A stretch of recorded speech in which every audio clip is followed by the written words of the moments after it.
Having an Easter Saturday service is always a dilemma for us at KFCI. It's like a bridge between Good Friday and Jesus's sacrificial death upon the cross, and Easter Sunday and his glorious resurrection. Let us hope it is also a bridge to the return of face-to-face services next week.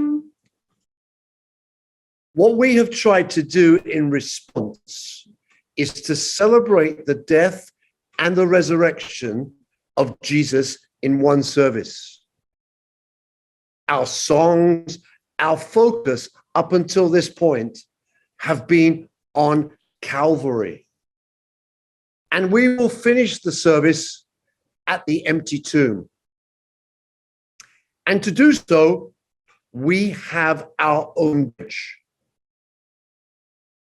And it's this: the death and the raising of Lazarus, and the statement from Jesus, I am the resurrection and the life.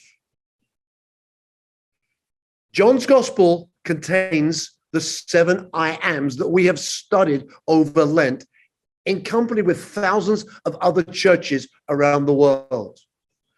And John's gospel also contains the 7 miracles of Jesus, of which this is the last one. Chapter 11 is a bridge chapter, a very significant chapter in John's gospel. Chapters 1 to 11 talk about Jesus's earthly ministry, which lasted about 3 years. Chapters 12 to 19 talk about things that happened in the week leading up to Jesus's crucifixion. Now notice 8 chapters, chapters 12 to 19, are devoted to 1 week leading up to Jesus' death. 11 chapters covering 3 years. 8 chapters covering 1 week. The death of Jesus is very important to him and should be to us also. Therefore, chapter 11 is significant in that it serves as a conclusion to the first half, as well as the introduction to the second half of John's gospel. The chapter is also significant that it has the last and the climax of Jesus' miracles. When I read it afresh this week, I was surprised. No, I was amazed at how badly, from a human point of view, it seemed to start. We read how much Jesus loved Lazarus and his sisters. We would call them, to use Johnny's terms, BFFs, best friends. Then Jesus hears that Lazarus is seriously ill. He caught the first century equivalent of COVID and is in ICU on a respirator, fighting for his last breath. Jesus' response, we read in verse 6. So when he heard that Lazarus was ill, wait for it, he stayed 2 days longer in the place where he was. Imagine me getting a call from one of the congregation. Pastor John, my brother, my sister is sick. I think they may be dying. And I say, yeah, I think I can come on Wednesday afternoon. It does raise a number of questions. And I want to look at 2 questions and then make a third point After all good sermons have 3 points. The first one is this: why does God wait to answer your prayers? Let's read it. Now, a certain man was ill, Lazarus of Bethany, the village of Mary and her sister Martha. It was Mary who anointed the Lord with ointment and wiped his feet with her hair, whose brother Lazarus was ill. So the sisters came to him and saying, Lord, he whom you love is ill. Jesus would often stay with Lazarus and his 2 sisters, Mary and Martha, and Lazarus, even though he knew the pain the sisters were going through, but decided to delay the miracle. Look at these words. Now, Jesus loved Martha and her sister and Lazarus. Instead of rushing to Bethany, Jesus stayed 2 days longer. Why? It was actually because he loved Mary, Martha, and Lazarus, even though he knew the pain the sisters were going through, but decided to delay the miracle. Now look at these words. Now Jesus loved Mary, Martha, and her sister, and Lazarus. So you see that the delay in responding to their prayers was not a denial of his love. The separate mention of their names meant that Jesus loved each one uniquely and individually. He did not simply love the family. He loved Martha, and he loved Mary, and he loved Lazarus. The individual love of Jesus towards these 3 is especially significant when we think of how they were different, both in their personality and their situations in life.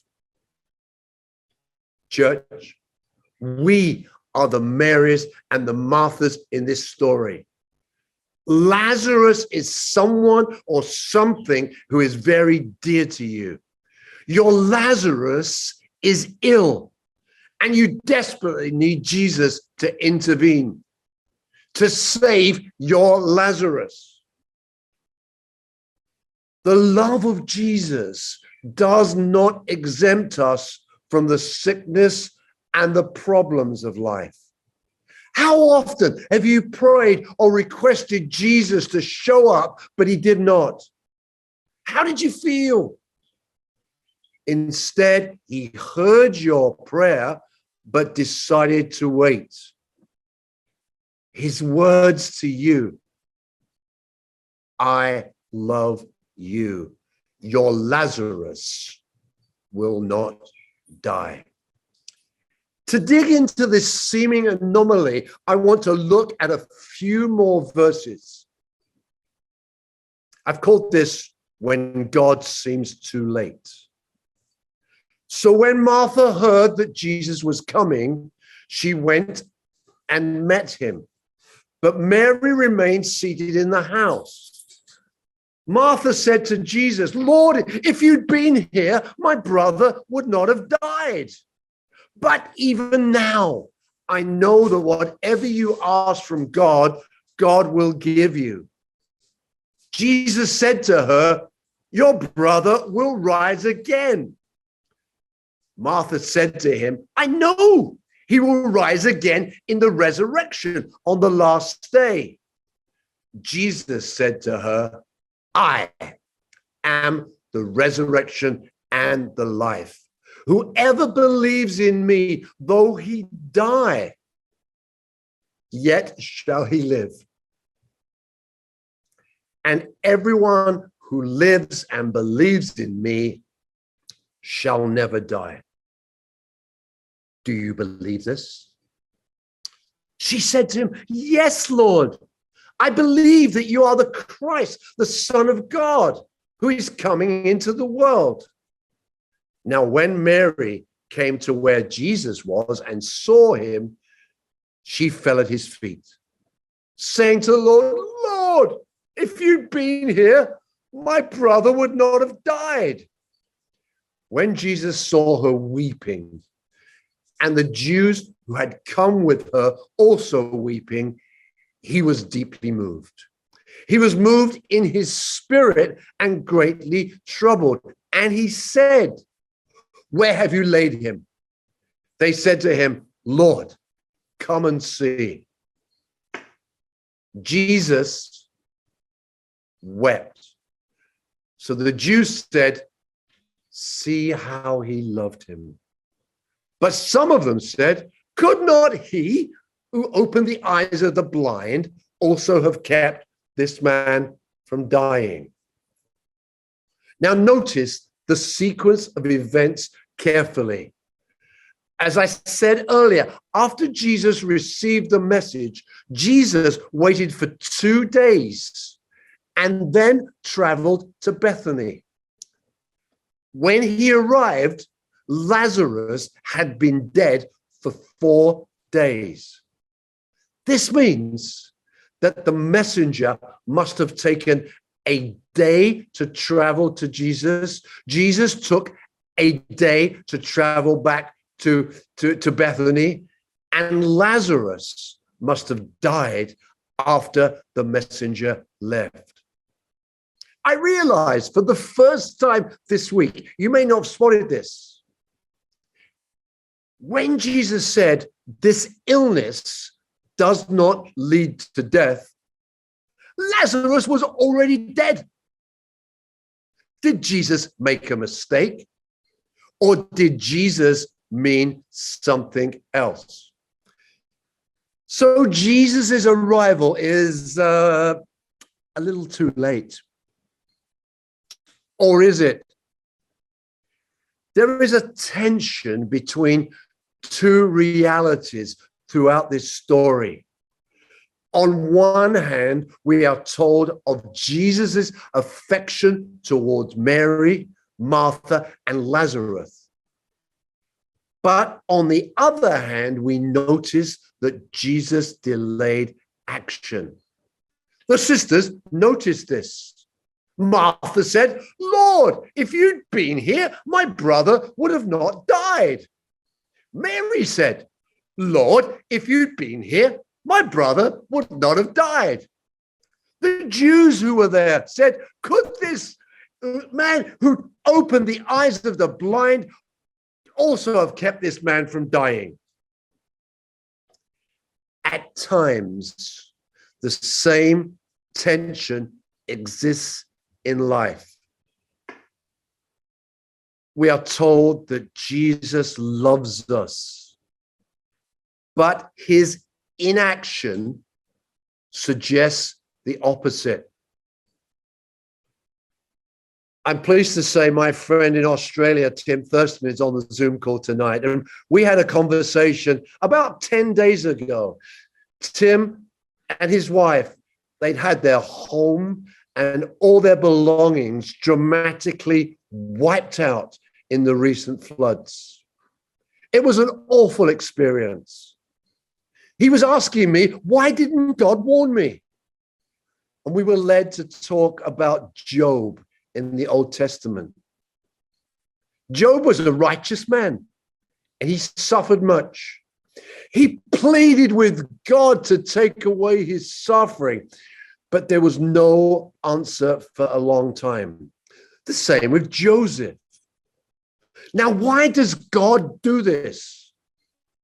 We don't fully know. Jesus said it is for God's glory. Now, look at this. What did he do instead of answering their prayers? He ministered to Mary and Martha. We read, he wept. The shortest verse in the whole Bible is John 11:35. Jesus wept. I've always been intrigued by this verse. I believe that Jesus knew that he was going to raise Lazarus. Why did he cry? I believe he was not weeping for Lazarus. He was weeping alongside Mary and Martha. Empathy is one of the biggest qualities we can exhibit as Christians as we minister to others. It is why sometimes those of us who have experienced hurt ourselves are the best people to minister to the hurting. In the mind of the ancient Greek, the primary characteristic of God was this word apatheia, the total inability to feel any emotion whatsoever. We get the word apathy from it.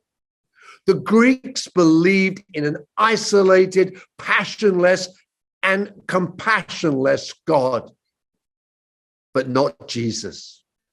Let's read this from Hebrews. For we do not have a high priest who is unable to sympathize with our weaknesses, but one who in every respect has been tempted as we are, yet without sin. Let us then with confidence draw near to the throne of grace, that we may receive mercy and find grace to help us in our time of need. Jesus dignified the tears of those who wept in the Bible. Abraham wept when he buried Sarah. Jacob wept when he wrestled with the angel.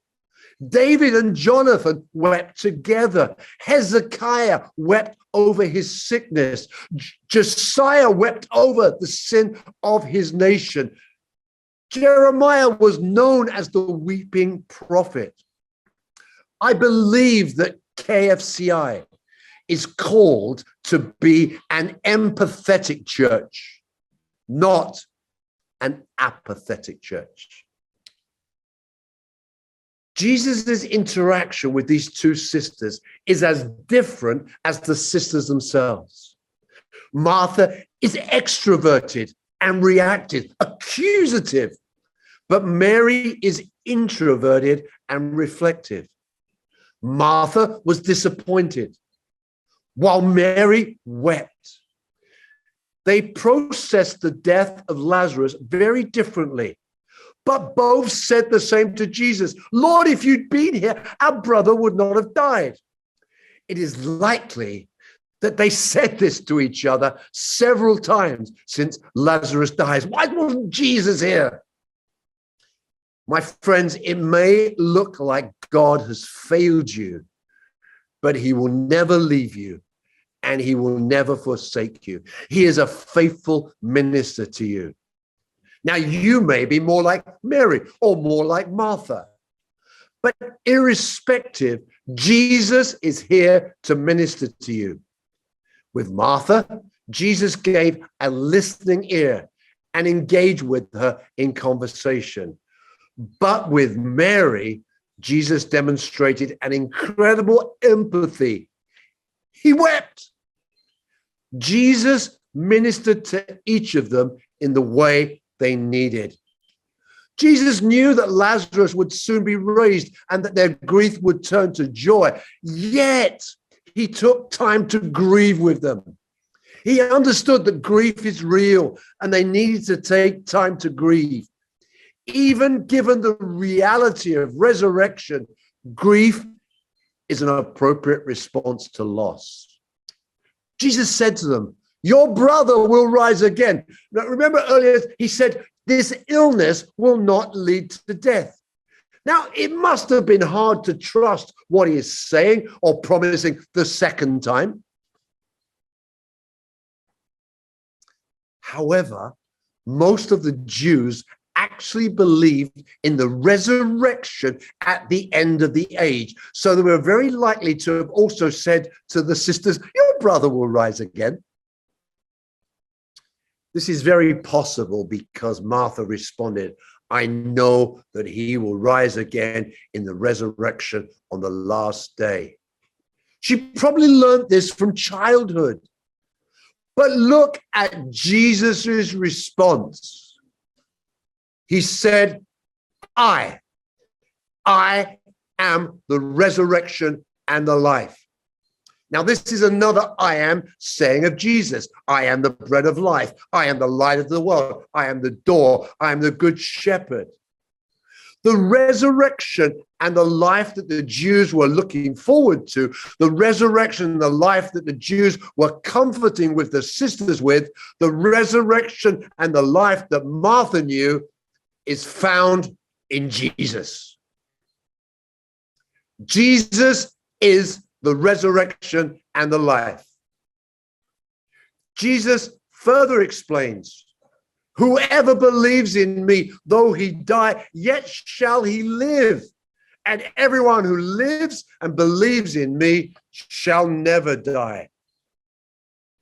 Those who believe in Jesus will receive the resurrection power and the life that is in him. They might die according to the flesh, but will go on living in the spirit. Now, Jesus had said in John chapter 5, truly, truly, I say to you, whoever hears my word and believes him who sent me has eternal life. He does not come into judgment, but has passed from death to life. Those who believe in Jesus have passed from death to life. They were spiritually dead, but in Christ they were made alive in the spirit. The question Jesus gave to Martha, and he gives to you this evening, is, do you believe this? Her answer, yes, Lord, I believe you are the Christ, the Son of God, who is coming into the world.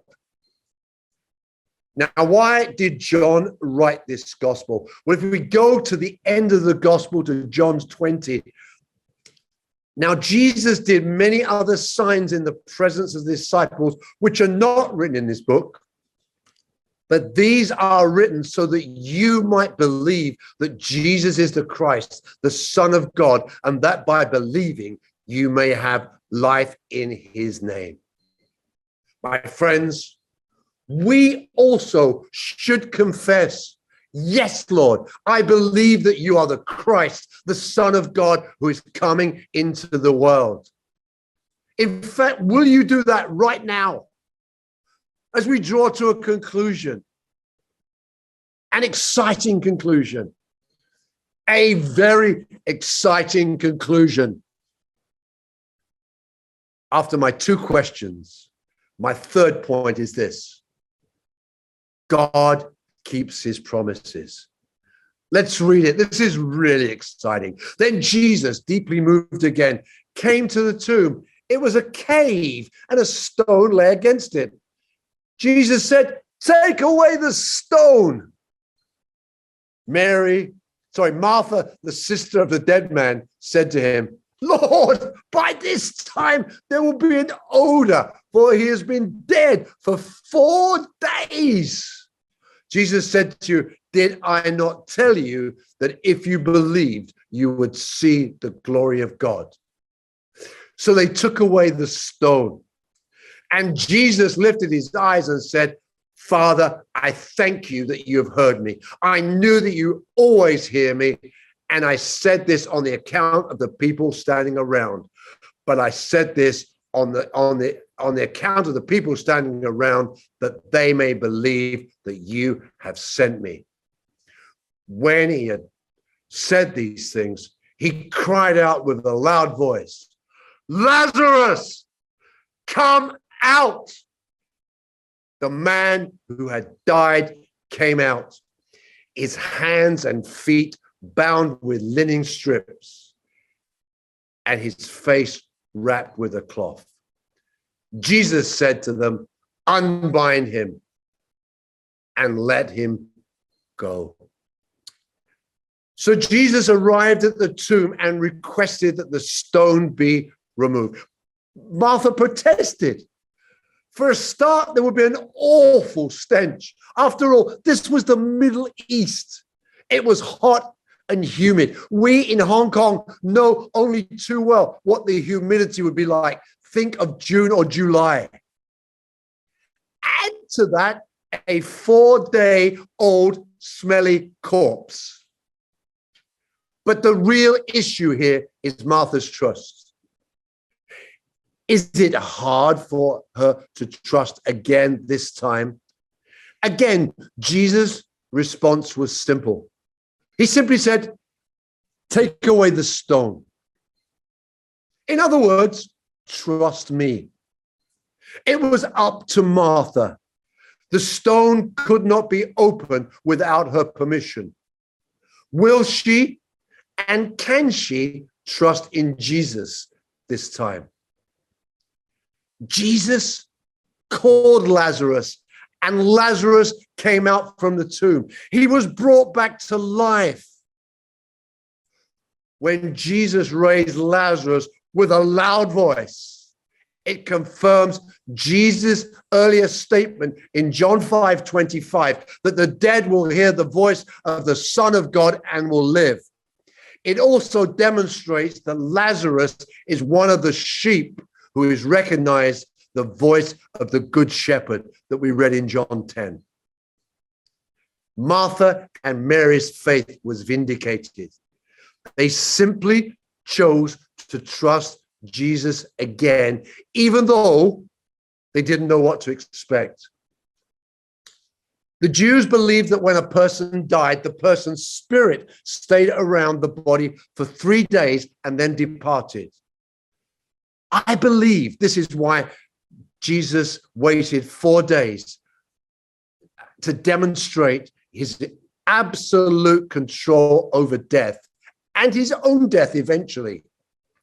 He was actually announcing his messiahship and left the authorities with a dilemma which they tried to answer by killing him. Only we know the end of the story, don't we? But let's, in conclusion, look at the big picture.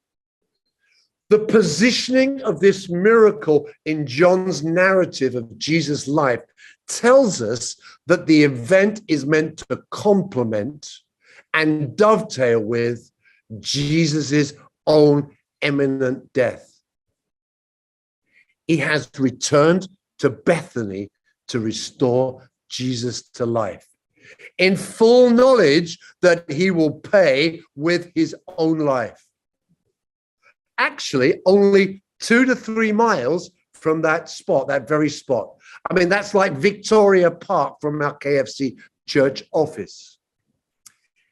However, and this is important, Jesus' raising of Lazarus also prefigures Jesus' own triumph over death through his resurrection 3 days after his crucifixion, which the worldwide church calls Easter and is celebrating this weekend.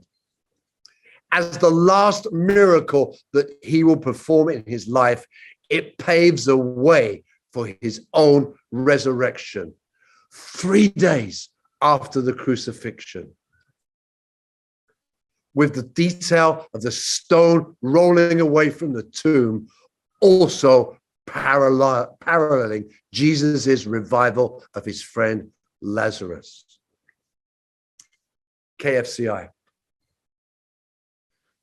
God keeps his promise. God keeps his promises. And that we can trust, even though we don't understand, like my friend Tim did in Australia. God will fulfill his promise in his timing and for his glory. As I ask my friend, I ask you, will you trust God again? Will you open the tomb of your heart and let God call out to Lazarus in you? But to do so, my friend, you must be willing to let go.